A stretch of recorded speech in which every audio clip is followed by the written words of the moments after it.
We make 5 whites. We make a tiny bit of Bourgogne Blanc, and when I say a tiny bit, we make on average 2 to 3 barrels.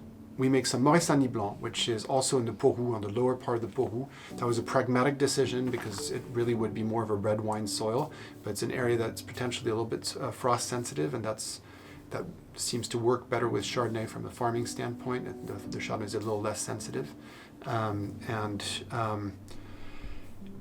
so that wine I know it's got that red soil type of thing, which it can be quite monolithic and a bit of a block. So I've got to be careful not to do too much with it, not to make it too oaky, not to pick it too late, because otherwise it feels too big. But it holds on to its acidity very nicely, so that offsets it a little bit. And in Morey we don't have I think the refinement of villages like Meursault or Puligny or Chassagne on the wines, but they can have a little bit of rusticity, but they seem to age well, and they have where the others can be. There's tilleul tends to come in the notes and that sort of thing. Morey-Saint-Denis, there seems to be fennel and anise tend to be very recurrent smells in those wines, and so I think they've got genuine interest to them, but it's true that they're perhaps a slightly more rustic expression of Chardonnay than some of the Côte de Beaune whites. Morey-Saint-Denis Premier Cru des Monts Luisants is a really interesting site. I mean, it's been farmed for white by my neighbor Ponceau for a long time.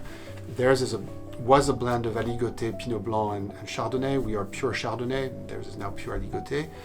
It's a very high acid site. We've got very gravelly soils there that are very reflective, which gives the name to the Monts Luisants, and it's steep and close to the forest, so it gets warm quickly in the morning from the sun, and then it gets into the shadow quickly in the evening. And that big diurnal shift means it really holds on to its acidity.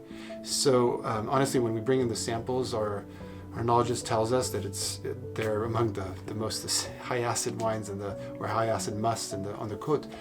And at the same time, it's got that full ripeness. So it's not a very typical Chardonnay from the Côte d'Or, I should say. It feels like it's a little bit from further north because it's got the very mouth-watering, lemony side to it. It's, as I said, very gravelly as well, so it tends to be very mineral. It's not especially exuberant, but even though it has high ripeness, so you sometimes have this impression of generosity on the beginning, and then this very tight finish that comes towards the end. I think it's quite thrilling, and as a Riesling lover, I think it's really good Chardonnay for Riesling lovers. Since 2014, we farm and make wine from 2 Premier Crus in Puligny. So we have some vineyards in Puligny-Folatières, some in the Folatières proper, it's a big Premier Cru, and some in the sector it's called Les Peu-Bois. And Folatières seems to be quintessential Puligny in the lighter, very floral, very, very pretty and delicate side of Puligny.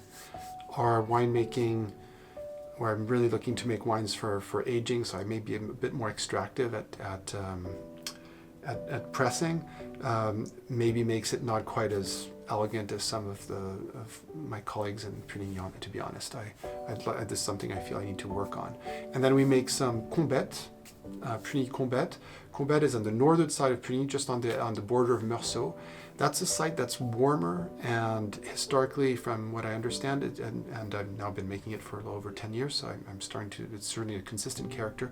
It tends to be richer and more generous, and also quite a powerful Puligny. My friend Benoît Riffaut at Seysses feels like of the Premier Crus that he makes, it's the one that's the most reminiscent in terms of power of the Montrachet. So I'm not saying it's Montrachet, but it's an expression that is a bigger side of Puligny, and they're very old vines, so it always has a lot of concentration to it, and it's a pretty intensive expression.